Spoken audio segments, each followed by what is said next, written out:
If I look at that, I need the force and the distance again. Same thing. I need to multiply the force times distance. How much force ideally would I put in? How much force? How much in this example again, continue. 20. 20 pounds. And so if I put in 20 pounds of force, 5 feet. and the distance I have to pull would be 5 feet. 5 to 1 advantage. If I want to lift for the 5, place, I it have would to be pull 20. how much? Okay. You said 25 feet, right? 20. Yeah, 25. 25. 5 times the amount because you got to pay. Okay, 25 feet. You got to pay the fiddler. Ideally, what happens the amount of input work and the amount of output work? 25 times 20 is, guess what? 500 foot-pounds of work. Okay, so what does this teach us? It teaches us that you can't create work and you can't destroy work. If there's 500 foot-pounds coming out, then 500 foot-pounds had to go in, right? Does that make sense? Yeah. Yeah, sure. But look at the beautiful thing about this simple machine. Would you rather do work this way or that way? I've had a choice. You're gonna do it that way. You would? Okay. What if I change the number to 1,000 and change that to 200? Oh, no. Yeah. Right the other way. Yeah. Can you see the ratio? It's the force. So where do you get the advantage from a simple machine? It makes The work output. What? easier. It's the force is easier. That makes work easier. I didn't say you did less work. Did you do less work using the machine than you did here, or did you do the same amount? You technically did the same amount. Not even because it's technically. You did the same. 500 foot You pounds. did the same amount of work. Yeah. You can't make it. Machines, unless it's got a gasoline-powered You engine. did more work to get the input because, I mean, for certain weights, sometimes it's just easier just to pick up 100 Yes. pounds than spend the time to Right. Yes. do all that. Yeah. And there is a price to pay. That's my next part of the lesson. So all I want to show you is your expectations, ideal, and I keep saying ideally, should be amount of force that the that- work yeah. going in and the work coming out are going to be the same. Machines don't do work for you. They change the nature of the work you do. If the boss, and we have all kinds of levers, ramps. Take a ramp. Okay, where would it be without ramps? You see the guys coming over here with loads every day, and they go down this ramp. Why do they do that? Why don't they just drop the thing down, lift it up, put it on the truck? Well, some of these things are heavy. And you can't lift boxes all day long like that. You're better off with a ramp. There's a mechanical advantage there. You have less, but look at the length of the ramp compared to how far the load went. Yeah. You pay the price in distance for having less force. There's a give and a take, right? It's like the same thing with the wrench. Exact. Torque wrench, same Big. thing. Yeah. Yeah, I got a big long torque wrench. If you look at it, really, I'm only turning it this much. Well, let's say half a But you turn. have to turn Out it here, this it's much. look at the little literal distance. That's a Right. lot further That's the distance. arc equation. You guys, Yeah. right? Yeah. Okay. Now, the real world. This was ideal. What falls apart in the real world? Does the load change? No. No. The load doesn't change. It's going to be 100 pounds, and if I got to get it up 5 feet, I got to get it up 5 feet. It's not the output that changes. What makes the input change? Friction.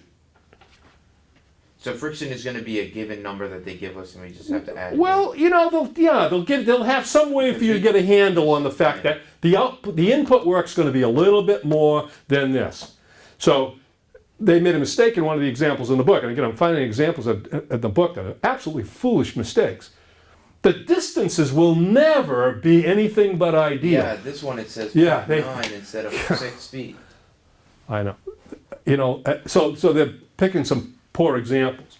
But anyway, let me just say. So let's go back up here, and instead of pulling with 20 pounds, because there's some friction, maybe I got to pull with 22 pounds, 25 pounds, whatever it happens to be, right? So let's just change it. Let's just say it's 22 pounds, and that's because there were 2 pounds of force required to overcome the friction in the pulleys. Well, now instead of 500 pounds, I got 550 pounds of work that I got to put in order to accomplish 500 pounds of work. Is it worth it? Well, I can pull with 22 pounds. I have a hard time pulling with 100 pounds, right? Especially if I put another 0 on those, it would be extremely hard to do.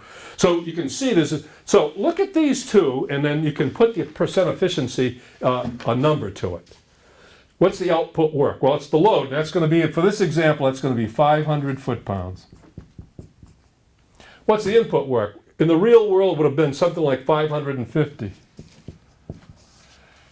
foot-pounds. What happens to the units of measure? The units of measure cancel. It doesn't matter. It's going to be a percent. It's going to come out 500 divided by 550. It's going to be somewhere around 95 or 97. You can do that calculation on your calculator. So you can see efficiency measures a little bit about the real world. Ideally, you can ignore friction, but the world is never ideal. And the pulley example they gave is the one that blew me off, because they're saying the distance changed because of the real world. And that never changed. The distances are fixed by the pulley arrangement. You decide how far you want to move the load. That'll tell you exactly how far you got to move the rope in order to, the line in order to move the load. But they made it change the distance, and it's a nonsense example, so I don't know why they chose it. In any case, the lesson is there: input work and output work and efficiency. If it just asks for efficiency, don't multiply by 100. That's just a ratio, so it'd be 0.95 or 0.97. If they say want a percentage, you just multiply that ratio by 100. Okay. Can we? Let's do an example. Yeah. I mean, 16 was the chain hoist one. Yep. But so the chain hoist is the same thing as the pulley. Yep. So I think I get that. But it's revolutions. And Yeah, my question was 15 about the forklift, not about the pulley. About So the 15 one. yeah, the 16 Okay. revolutions. So let's do it. So I got the point where you're saying it's now I get that it's 10.7 revolutions instead of 600. There you go. But then when you lift it, it's a 154 kilogram box. 2.5 meters, right? 2.5, which it's a hydraulic pump, so they're working off revolutions, not. Well, however, the same thing as the pulleys, like. what we're looking for in efficiency of the system is what's going in for work and what's coming out for work. Can you look at those and tell me if the electric motor produces a torque to turn a pump? Yeah, 20 newtons to meters. Right, that's called Newton meters, right? Torque is Newton meters. When they're together, you just say Newton meters. So yeah, produce a torque of 20 Newton meters. So what's the input? Is it the electric motor? Is that the input work, do you think? Is the electric motor the input work? Well, it creates a torque. It creates a torque which does some work to do, and then so what's coming out of it? Well, that system lifts 154 kilogram box. the electric motor's the output. It's the first thing that What's the load? works. Oh. Well, The load be is careful. the Be careful. The load is always the output. So what are we lifting? You have to ask yourself that question. You're lifting 150. That's right. So that information about that lifting 154 kilogram box, 2.5 meters, that's output. Does that make sense to you? Yeah, just like the pulley system. I pulled a rope. The output was the load moved. The load in this problem is the 154 kilogram box. You agree with that? Yeah, the load is up. Okay. Well, if the load is 154 kilogram box, and I don't have to, it's not just it's not just this kind of a system. It doesn't matter. You can make this any machine. It doesn't matter. So you can say load, machine, and then what you're doing to what the input is. Input.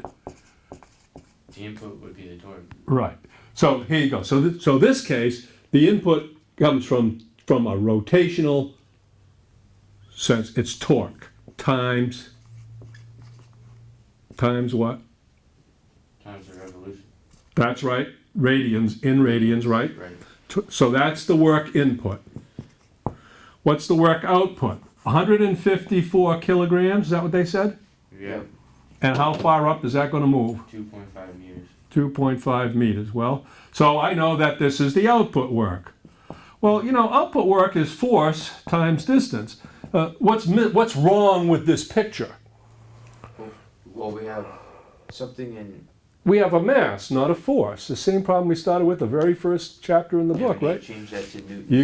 You gotta change it to weight. One of the first equations we have was that 1 kilogram weighs 9.8 newtons. That's every time you see a mass and you're looking for a weight or a force or a load, any of those things, you've got to do a conversion. So first step is to do the conversion. So then when you times them together, you get the Newton meter. Okay. 154, I'm going to do the 154 kilograms first. 154 kilograms. Did you look at, have you looked at this problem? You doing it now? Doing it with us? Yeah, okay. 154 kilograms. I want to have it not in kilograms. What would I like to have here for a weight, for the load? Not kilograms. Well, I could go to pounds. That's in English. This happens to be in meters. What do you think? Should we go metric or should we go English? Metric. Stay with metric because kilograms is metric. That's metric, And the torque's in metric. and the torque's going to be in metric too. So better off to stick with metric. So what is the force going to? What am I looking for? What units of measure am I looking for? Torque for force rather. Newtons. Okay, if I want newtons, and I know how many kilograms, it's a simple conversion. Kilograms goes away, newtons up here. I take my conversion factor. It's 9.8 newtons for every 1 kilogram. That allows me to multiply these. It's going to be about 150 newtons, isn't it? Mm-hmm. Roughly. Do it on your calculator. It's 1509.2. I said 150. You're 1509. So let's call it 15. 09.2, because when you times by the 2.5, it's going to equal to Okay, I'm just trying to round it off. So I'll just make 1509. Is that okay? That's enough figures already, right? I don't have to worry about the point two. Okay, that's just newtons. Okay, now let's calculate the work. Once I convert the kilograms to newtons, now I have to take the newtons and multiply by the meters to get the work in Newton meters. So it's 1509 times the distance of 2.5 meters, right? So this is the output force. We just calculated it from the mass. We have the output. We have the output distance. Distance output. There's a small d. Yep. D output equals 1.5 meters. I need to multiply. Isn't it 2.5? I'm sorry. Thank you. Yep, it is. So the final output is 1509? That's the force. That's in newtons. You have to times it together. Times what together? Output Well, is force times distance. If I'm looking for if I want to look at the work, I got to multiply the force times the distance. All I did in this first step was get the force. Right. So Now I get the distance. What do I have to do with those two? I have to multiply those two to get the work output, right? Distance out. So because we're talking about output. Oh. So how do you get 15.09? It's not 15 point. It's 1509. It's right here. You did the conversion. You just did the conversion. I knew how many kilograms, but kilograms is not a force. Kilograms is a mass. Okay. First chapter we had It was point, that's right. converting, right? So 154 times 9.8 gave us the 1509. That's just the force. Force times distance equals work. When I multiply those, I'll get the output work. Want to tell me what that comes out to be on your calculator? Yeah. It's 3,772.5. And I'm going to make it 3,770, if that's okay. You can keep an extra figure in there if you want to. Is that about 3,770? Yeah. Okay, tell me what the units of measure are now. And that's Newton meter. Beautiful. What's another name for a Newton meter? Joule. Joule. yeah. For some of them I turned them into joules. As long as you see Newton meters, you can call it a joule. The only time you can't, there's only one exception to that, is when you're doing torques. Because the force is perpendicular to the lever arm, it doesn't count as work.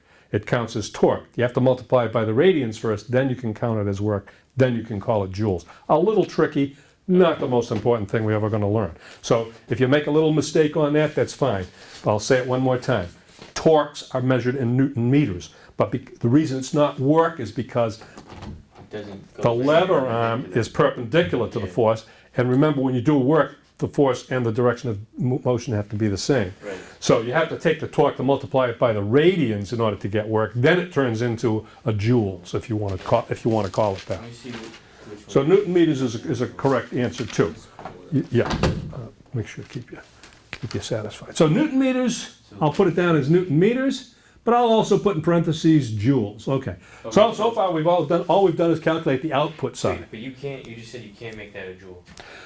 Because Nope. it's, Let me say this. right? When you express torque, it's Newton meters, but you don't call it a joule because you're only talking about a turning force.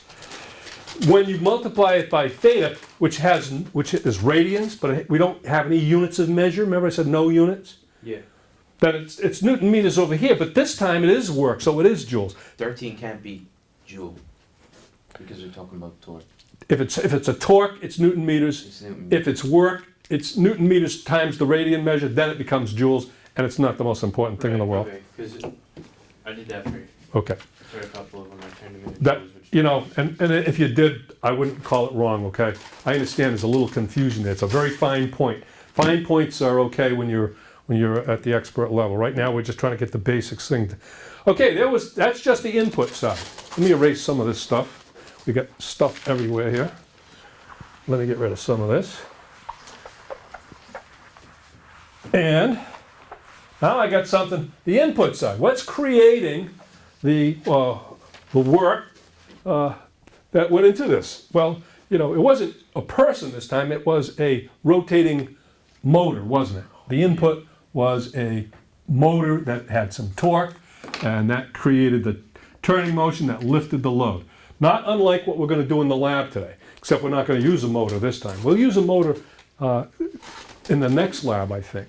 Today we're going to actually literally do the torque by hand. We're going to see whether the work done on the load equals the work done by the torque we created. And we're going to see how they compare. And we'll see the efficiency. We'll know whether it's percent efficient. So let's do the machine side. Let's do the torque side. Okay, what did they tell me about the input side of this machine? Read the words and tell me what you It says, know. Speed of 600 revolutions Okay. per minute. Okay, for 600 revolutions per minute. for 4 Okay. seconds.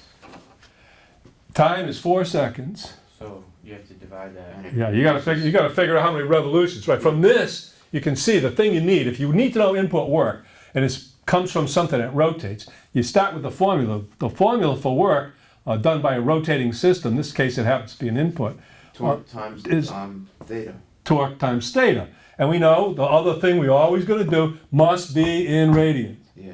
Okay, so do we have anything about, 20 Newton meters. okay, we have the torque. The torque is given as 20 Newton meters. That one's not joules because it's torque.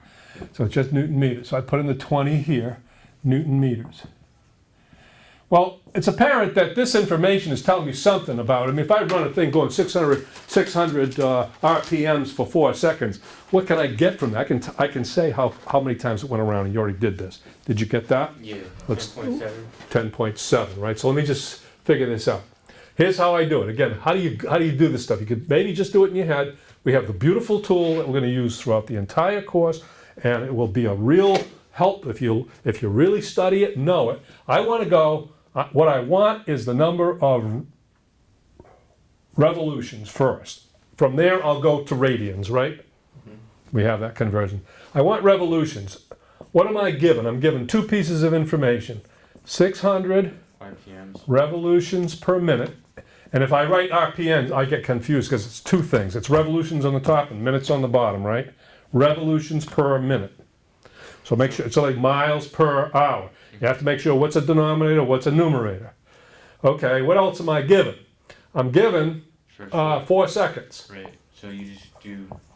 So now I got to figure out how to make the right things disappear and so forth and so on. Revolutions are good, aren't they? I want revolutions. I got Yes. revolutions here. But minutes and seconds got me a little Right, confused. 60 seconds in a minute. That's right. Just divide So that. where should the seconds be? If I want to cancel seconds, it should be on the bottom. And I want to cancel minutes, where should they be? On the top. And now you just play the little game. Seconds go away, minutes go away. I'll get revolutions. This is how you prove what you're doing. This is called that units conversion, right? That's all we do. Playing with the units a little bit to see that they work out the way we want them to. So it would be 600 times 4. 600 times 4, but I gotta put them Divided by 60. 1 minute, 60 seconds. You got it. Well, I can do this in my head. Look, 60 seconds in 1 minute. 60 into 600 is 10. I can do that in my head. Yeah, so it's just 40. So it's 40. It's 40 no. 40 revolutions. Per minute. So check and see. Did you set this up? Per second, I mean. No, I did 60 minus 4, which is 56 seconds, so 600 divided by 56. No, you would have to add it.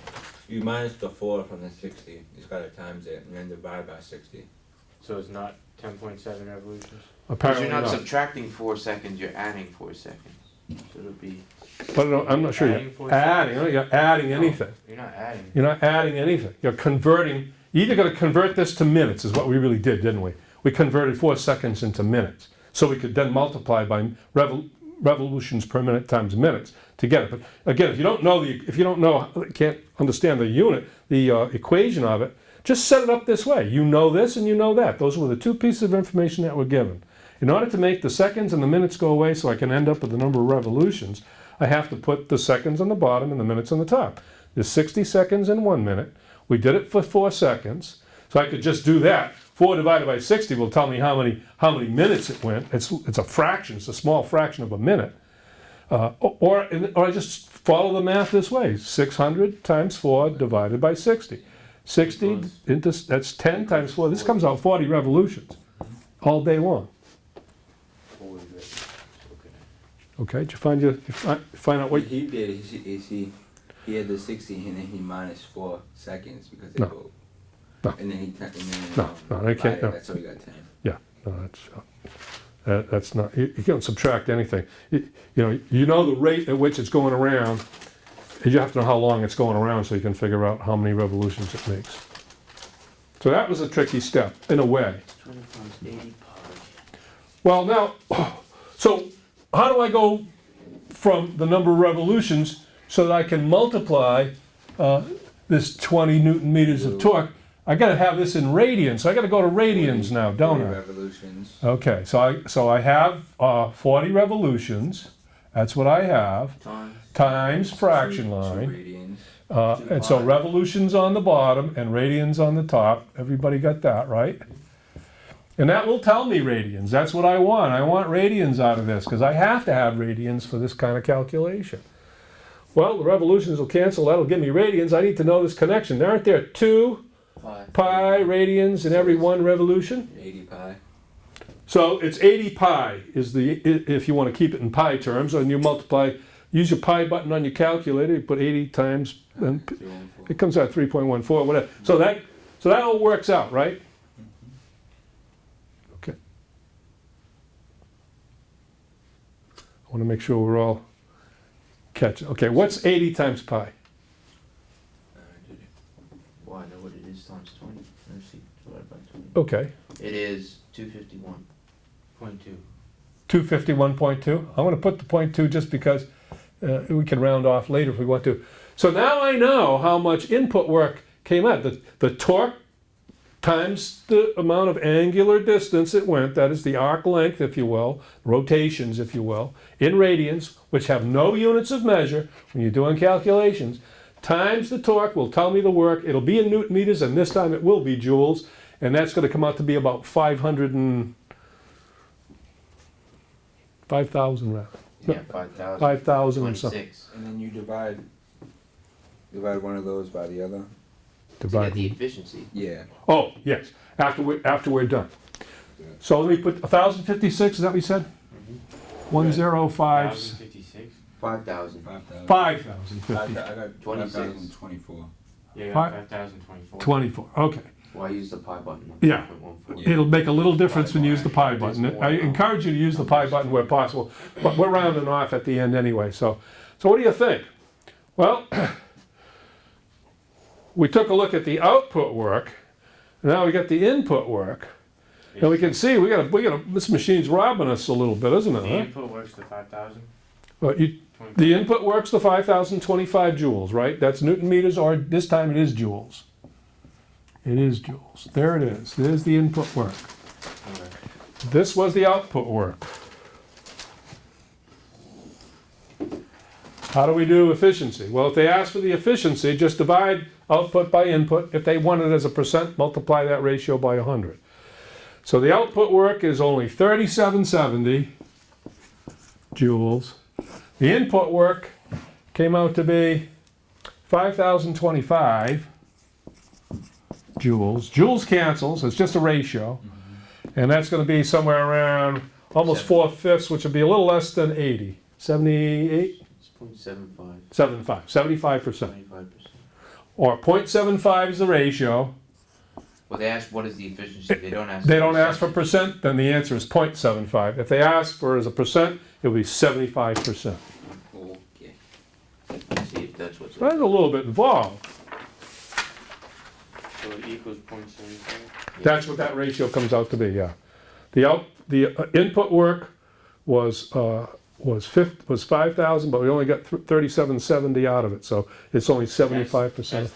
The efficiency is 0.75? 0.75. The Or percent 75. efficiency would be 75%. So when you divide this ratio, output to input work like that, you get an efficiency. The division is what we call efficiency. When you put the times it by 100, you make it percent efficiency. So I could do this, I could do this and this. There's the efficiency formula, there's the percent efficiency formula. It's the same thing, it's just times by 100. Okay. Wow, that's a lot harder. Well, okay, here's the thing. Where we have machines, you have to divide it into two parts. You have to look at the load and call that output and get all the information about the output, calculate the output work, right? The input could be from a lot of different sources. It could be manual, it could just be, it could be pulleys, it could be levers, it could be again, look at the input side. What about the force being applied to the machine? Where's it coming from? That's your input. And then, it'll give you some information about either, as a torque or a distance or a force or something like that, that you can use the calculation for. So this is the hardest problem you'll ever see. What about 16? Okay. Where it gives you 95 efficient. Well, they're going to work it backwards apparently then. Because once you have this formula, for example, if I have the efficiency, and I have one of these two, can I solve for the other one? Sure. So again, it's making that list of what do I know, what am I looking for. If the equation has three things in it, I gotta know two. To get the third one, algebraically, I can do that rearrangement. Let's see if we can make the list for that question 16. Chain hoist, lift a 645-pound air compressor 4.5 feet. What do you think, input or output information? If you're looking That's at, the load, so that's the output. that's the output, that's the load, that's what's going up, right? Yeah. So right away, you have pounds and feet, you can calculate the work output, can't you? It's just force output. How much force is it's gonna have to lift the load? 645 pounds. How far? 4.5 feet. Force times distance. 645 times 4.5. And then that would be the output. That's output, isn't it? Isn't that the load? That's how you know. You have to read the problem through, make sure you identify what ultimately is getting lifted through this system. It is the load. And then it says Ricardo has to pull 54 feet. Okay. So let's put him in. This looks like we can do this. Can I erase the other example now? We all set with that? Okay. All right. Once you've done a couple of them, they get easier, but it takes a little practice. And I have the answers to all of these. I didn't give you that yet, did I? No, I'll give you the answers to these today. I want to check. I might. You also didn't check your notes from. No, I think I've been talking to some of my colleagues, and Mike does it when you're doing quizzes. He takes the notebook and looks over everything, right? Yeah. Yeah. So sometimes I'll just glance just to see that this stuff getting done. But I think I might adopt that. The other thing I had to talk with Tom, and he was talking about this business of giving back exams, and we had this discussion in class the other day. You should take them, and he says he gives them to you for one day, and then he gets them back. And then he uses it again when you're doing a review for the midterm or the final. So I'm gonna sit on that one a while, see what I think. Yeah, it's because the test that he gives us, they're Coast Guard tests. They're Coast Guard We're not tests. supposed to give those out. If we give those out, Right, we right. can get in trouble, lose his license. Yeah, I know. And what do you think, why do you think they don't want those tests out? Because they don't want, in the Coast Guard, you can just copy all the answers Yeah. down and take them. And so what's my concern about leaving my tests hanging out? That's, I mean, you're not gonna, your test's already been taken by you guys. Yeah. But if somebody else snags the test or whatever, I mean, not that I'm gonna use the same tests over and over again, but Yeah, but that question bank is, Oh, are you talking about like next year's cohort or something? Yeah. yeah, but I mean, we're gonna need that to study. and you stuff. are. I don't really have any major problem with it. I want you to connect the dots. Yeah. Those have been my thoughts on this thing over the course of time, and trying to be consistent with what the other people do too. So I don't have any problem letting you, as long as you. should have been the second cohort. It's okay, you got a lot of advantages here. A lot of advantages. You'll appreciate it sometime. Okay, so, here we go. Number 16, guys, if you weren't sure what we were doing. 16 gives us something about the load. Right away, as soon as I see load, 645. yeah, I divide my paper this way. And organizing work is so important. I mean, I see tests and labs, and there's numbers here, and there's numbers there, there's an equation over there, try to get it organized as much as you can using the methods we're trying to instill. When I start seeing that, I'm gonna be a one happy camper. So I put load on one side and I put input on the other side, just because that helps me understand that this is the output right here. This is the output. Okay. So I look at the numbers and I see that we're lifting a load. And I'm going to write the formula. At some point, it's going to be work equals force times distance. Those have to be parallel. And now I start making my list. Well, they tell me the weight of the load. That's a force. That's a force of gravity, right? Called weight. Force of gravity, called weight. It tells me how much is 645? 645. Pounds. 4.5. Pounds. 645 pounds. It is. Okay. Yeah. Everybody agree? Yeah. Okay. Does it tell me how far the load has to move? Yeah, 4.5. 54 feet. 4.5. Yeah, compressor. Has to pull, yeah, so 54. He's pulling a chain 54 feet. Is that output or input? That's input. That's input. What side am I on? Output. The thing So- goes off 4.5 feet, but he has to pull that much because he has a mechanical. So advantage. what's the load doing? Moving 4.5? feet, yeah. Then that's the 4.5 on this side. That's about the load. So it's 2,902.5. 2,902. 900 into. Well, can I call it 2,900? You're gonna hate me if I do that round off? I mean, it don't matter. No, it doesn't. Yeah, you'll find out that it does matter. But I'll talk about that another day. I don't want to incorporate too many mathematical things all at once. So I just call it 2,900. I think that's good. That's output. Let's look at the input side. I know this is a work problem because efficiency has to do with work. So I'm going to look for forces. I'm going to look for distances. I'm going to look for work, output work. Input work. I'm going to do my best to find out what I know and put it in my list. Do I know any of these things? You know the distance is 54 feet. 54 feet. That's consistent. Feet. Looks like this is going to be all English, feet and foot pounds and so forth. The total of the input if you do the if you divide the efficiency. So what else I know that relates these two together is the percent efficiency. And the percent efficiency was given as 95%.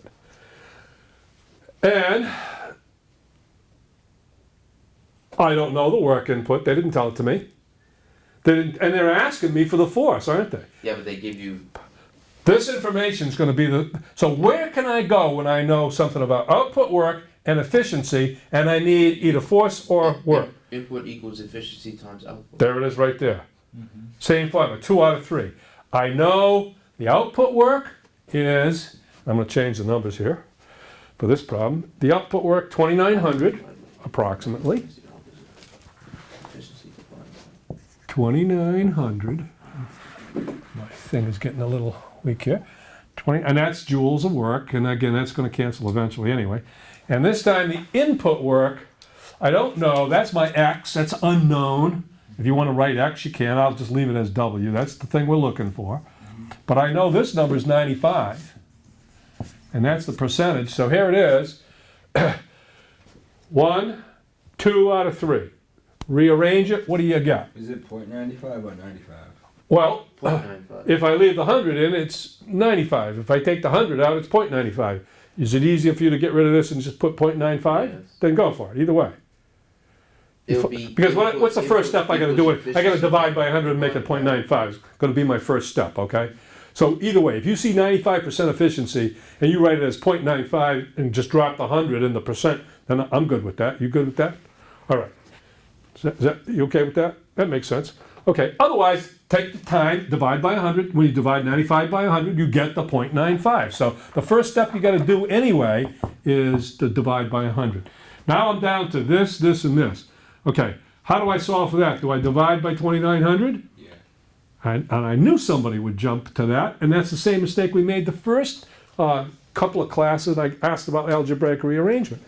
If the thing you're looking for is in the denominator, yeah, you gotta bring it up to the other side. In other words, you gotta multiply both sides by work input. So input work goes away from this side. Now it's over here. Input. You divide to- 0.95. That's right. Then divide by 0.95. And if you divide both sides by 0.95, then that work input stands alone. And here's where we are now. So 2,900 divided by 0.95. So the algebra steps, right? Those are skills that, you know, I know you have them because you took the math class last year. If you need to review those algebra skills, I gave you a math lab. It forces you to look back at those things. And those underlying skills are important. In 3,052. there you go. 3,052? Yeah. 3,052. 0.6. I'll call it 3,052. So, work input equals 3,052. And that's joules, yes. Because it's work, it's joules. Newton meters if you want. Now I get to carry that into my list.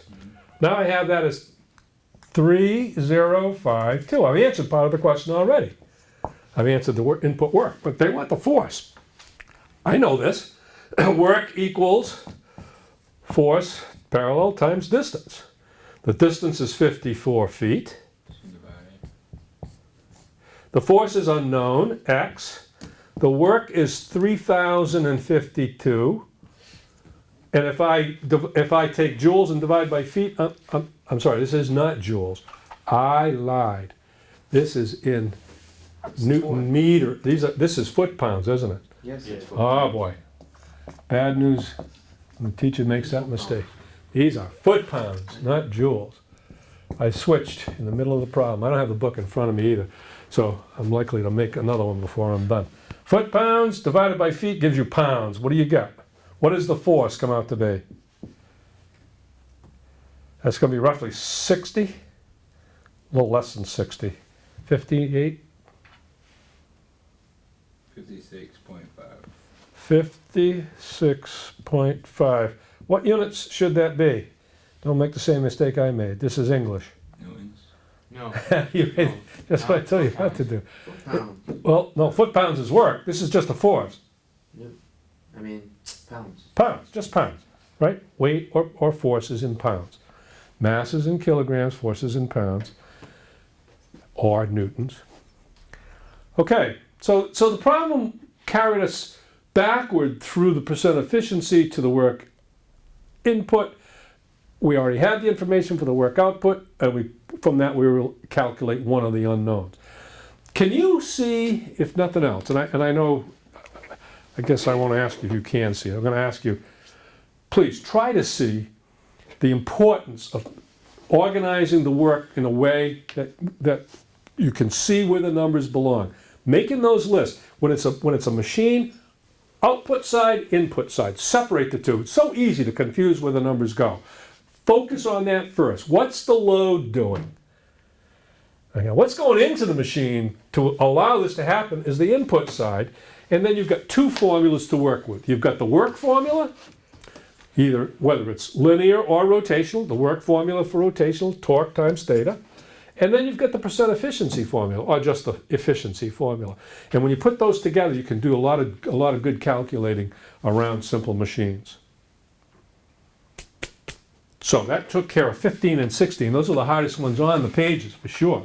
Well, now that I get 15, I'll bet you can do, the yep, the other. yeah. Let's look at 14, for example. Yeah. What's wrong with the very first sentence in, and I would say wrong. What's wrong? What the flag should go up as soon as you see it. Massive kilograms. That, boy. And what are you gonna do? You can't have a massive. You can't have a mass. What are you gonna do with it? Convert it. To, Newton. boy, newtons. And then times it by meters, get to Newton meters, won't you? Yeah. So at least now you're starting to see mass for what it is. It's not a force. If you got a mass and you want to talk about a force, you're going to have to do a weight conversion. Let's see what it says. A robotic delivery cart carries a part. Distance 12 meters on a flat floor. Diameter. How much work does the drive motor do, and how much work does the gravitational force do?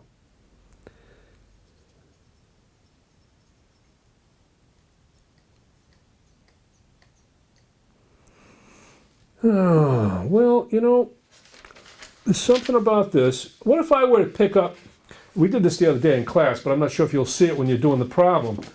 If you look at, I forget let's just take an object. Am I doing work? Yes. Yep. Actually, my force on my hand is doing work. Okay. No. Nope, that force is not doing any work. The force back here, my feet pushing against, that's doing, but the force on my hand's not doing any work because the thing is not moving in the same direction as the force, right? My force is up and the thing is moving that way. Read that problem again. He's got a forklift truck, he's got the thing up off the ground and he's moving forward. How much work is he doing? None.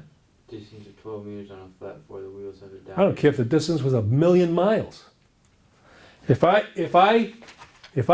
do this and I walk 1,000,000 miles, how much work does the force of my hand do on this object? Yeah. None. And that's a hard one, isn't it? Because right away you see a force, a distance, or mass. You want to jump right. Think about the concepts first. The thing lifted the thing off the ground. It said right, and then it drove forward. No. That's 15. Well, No, I mean, you're right. 14. It doesn't say anything about lifting it up. It just says Look at 14b. how much does the gravitational. Alright, I guess that was my other question. Was gravitational force is negative, right? No, it doesn't necessarily be. It has the work can be negative. Forces are not negative. They're vectors. They have to take a particular direction. Right, but if you're lifting this up and the gravitational Then force the work is negative. The The gravitational force work is negative. Yeah. The work done by, okay, how about now?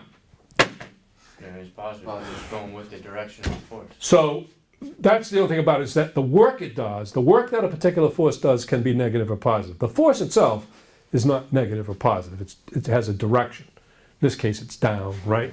Okay. So if I read that problem, and I'm only looking at 14b, it tells me that this delivery cart carries a part horizontal distance of 12 meters on a flat floor. So there is no work. So the gravity, it says how much work does the gravitational force do? None. None, because it's perpendicular, it's not directional. So 14b might be the hardest thing, and there's no calculation at all in that one, is there? That's a theory question. That makes a lot more sense. Okay. Now, the work that the drive motor does is a whole nother thing.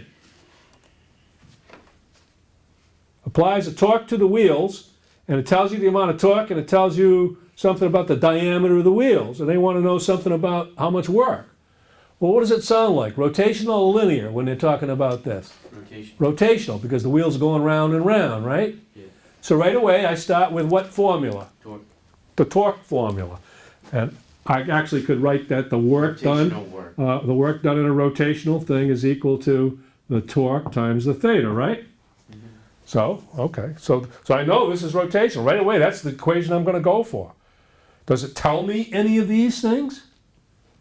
Mm-hmm. Yeah, so, Tells you both of them. tells you, Well, you can find them. The torque is what? Well, it doesn't tell you. Oh, it does, okay. Yeah, 5 Newton meters. It does. It's 5 Newton meters. I thought so. That's not joules because it's a torque.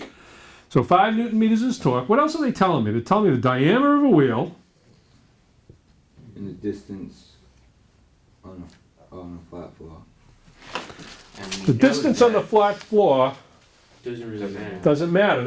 That was geared toward how much work was being done doing that. It's like me lifting the thing, walking forward is 0. That answer's B. But the work done by the, The wheel, yeah, 20 centimeters. okay.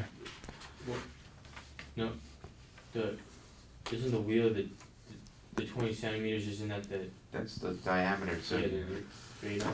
The torque is 5 Newton meters. They're going to apply 5 Newton meters of torque to this thing. And the question is, how much of, what's the question?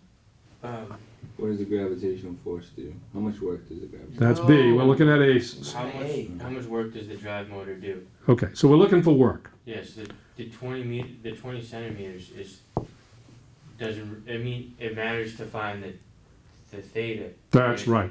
That's right. Now, Kevin, you're starting to show real signs of getting better at this. That's exactly it. You know, when it gives you a diameter and a torque, you gotta connect dots. The idea is how far around does this thing go, right? You gotta have some measure of how far this thing goes. So what do we know from 14? We know that the torque is 5 Newton meters. The wheel diameter is 20 centimeters. So I guess the 12 meters does matter then. No, it doesn't. Never mind. 20 centimeters does matter because you have to No, find. the 20 centimeters, I'm saying the 12 meters though. Because the 20 centimeters shows you how How far around it goes. rotations it makes, right? Yep. So let's do that. Right. If it's a 20 centimeter diameter, what information for a round wheel is important? It's the radius. It's the radius. So right off the bat, I take that diameter, and how do I get the radius from there? 20 times. Divide. Cut it in half. The diameter is all the way across, so the radius is half of that, right? Yeah. Okay. So what's the radius? 2, 10 Radius equals 10, and what units of measure? centimeters. Centimeters. Do you see a problem? Yeah. Yeah, we got meters and Meters and centimeters are not consistent, so you're going to have to change the centimeters to meters first, right? Mm-hmm. Okay. 0.1 meter.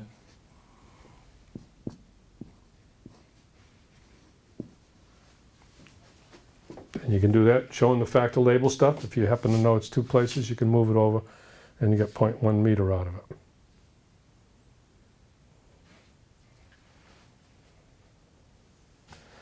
Okay, well, where do we go from here? We need to have we need to find the circumference the circumference of this thing, circle.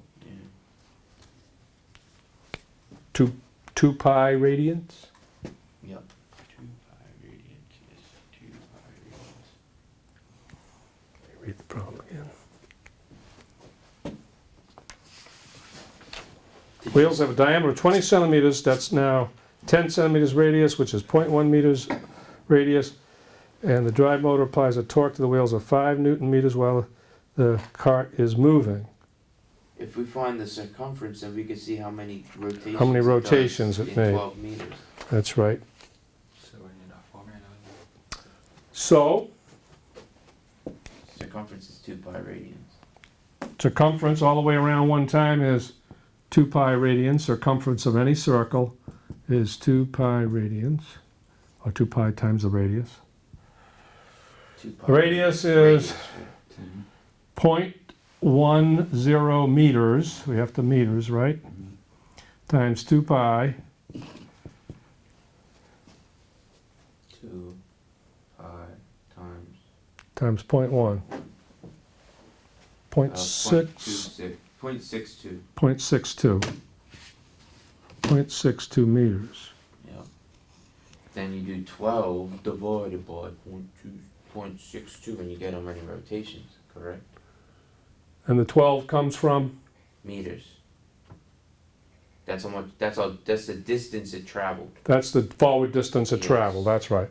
So how many, if it rolls once around the circle, how far does it go? It goes this far, Yeah. right? So, and Point it 0.62. Meters? 0.62. goes 0.62 meters, right? Sorry. So it rolls over its circumference, it goes all the way around Yeah. one time, that goes forward 0.62 meters. But the thing tells me it's 12, what'd you say, 12 feet, 12 meters? 12 meters. 12 meters total, so divide that by 0.62, that'll tell you how many times around this thing went. That'll be your revolutions. 19.3. That sounds about right, huh? Yeah. Almost 20. 19. 19.3 revolutions. That's how many revolutions. Now we have the torque, we have the theta, we need the work. The theta is, by calculation, theta comes out to be 19.3, and that's going to be, oh no, this has got to be in radians. We have it in revolutions. We have one more step to do. So he's got times it. You got to times it by 2 pi. 2 pi, right? Because revolutions on the bottom and radians on the top, and we know there's 2 pi revolutions, 2 pi radians for every 1 revolution. So that's the answer to theta. So what does this come out to be? What's under the 2 pi radians, right? Radians? 2 pi radians Yeah. for every 1 revolution. That's my conversion factor. So what does this come out to be? 608 Jews. Joules. 608? Well, 20 times 6, 19. Oh yeah, times the 5. 120. It's be around 120. 121. 120. Yeah, it's 121.6. Okay, call it 122. Sure. Or 121.6 if you like, 122 rounded off. And now what units of measure are we in? Newton meter. No. That's just converting so that we have into radians. So that's theta, isn't it? Yeah. Okay, now that I know theta, I go back. I know the torque is 5 Newton meters. I know the theta is 122 radians, and I don't put the units of measure in there. When I multiply those, I'll have the amount of work in joules. 608 joules. Newton meters or joules is going to be the answer. This one's not joules because it's a torque. This one is joules because it's been multiplied by radians, so it is now work. What does that come out to be? 660? 608. 608? 608 joules. There it is there. 608? Is that what you got? Right, 610. 5 times 122? Yeah. Well, I 610. He used pi again, so Yeah, round it I- off 610. I kept all my decimal places. yeah. Round off 610 is perfect. Yeah. I'm never going to be worried about those little differences at this point in time. Oh, I left it in the calculator So- with all these numbers. So 14 was a little bit different. Only that you have to know that when something rolls, Then you put the circumference of a it circle rolls. on my Yeah, sheet. one revolution is the circumference of the wheel. Circumference of a circle. What, you want me to give you the answers to these? Yeah. Let me just peek as I give them to you. Just show me your What's the formula for circumference again? circumference is 2 pi radians. 2 pi times the radius. I'm sorry. Radius. By radius. 2 pi radius.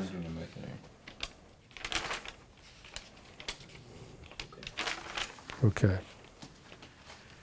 All right, so you got a little bit more out of it today. How about those? How about the? I already checked the notes the other day, right? No, you haven't checked. No, I didn't check the notes on these. That's right. Just want to see that the arc length radians. Jeez, what's this? Okay. Displacements. Okay. All right, you have the copy there if you want to check your answers. So these are my notes. Yeah. That's good. That's thermal. I'm looking for the work. There you go. Because work was just one page and then it was. Yeah, that was it was like the chapter introduction. Yep. Force times distance, Newton meters, joules. Did that, displacement. Yes, this is good. Kinetic energy ratio for efficiency and percent efficiency also, you can put that in. Oh, there it is there, you got it there. Okay, all right, yeah. All right, here's your answer sheet there if you want to check it out. That's the lab. This is 2.1. Mm-hmm. Percent efficiency, input, output, potential, kinetic That's energy. pretty much all we need to know. Yeah, all right. And then the next page is just, It's the oh, look, okay, questions.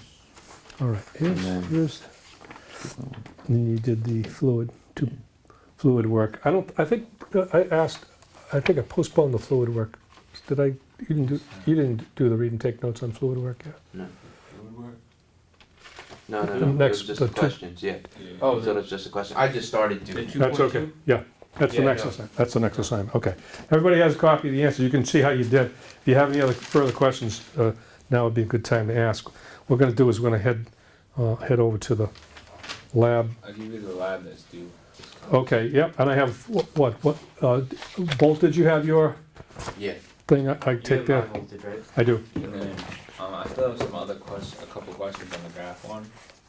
Yes, the one we talked Yeah, about, and then you said we would we'll go do over that today After, yeah. afterwards, yep. And, Oh, the electric ones do. No. 39. so you didn't, No? Electrical voltage one. yeah, That's the one. yeah, that's when he's, Let's do today. yeah, they're all set. They both handed that one in, thank you. That's that one, and then You didn't get to 39 and 40, I don't know if you didn't get to them, or you just couldn't do them, or I'm just gonna do it. two, okay. Just so you have a record. I'm gonna record this and I'll give them back to you. I gotta give these back to everybody. You can have them for the time being if you wanna look at them. I don't know. I was doing this late last night, so I didn't correct all of it. So I just You know, I just corrected the front page, so you Yeah. can just add Okay, on whatever yeah, okay. from the front page, and this one I changed as well. I'll take another look at it. Okay, next time we There get was only a corrections, you just change the color ink or something so I can tell what the Okay, corrections were. fine. That's okay. All right, and then I think we're all set. But you Voltage. said I had done the graph correctly for Yeah, the figure graph, we got. you set it up correctly. He's the wrong numbers because you didn't calculate force Right. correctly. But I mean, yes, basically you did the right thing. Okay, let's see. How we Stop doing? this. I think so. So we can't keep these?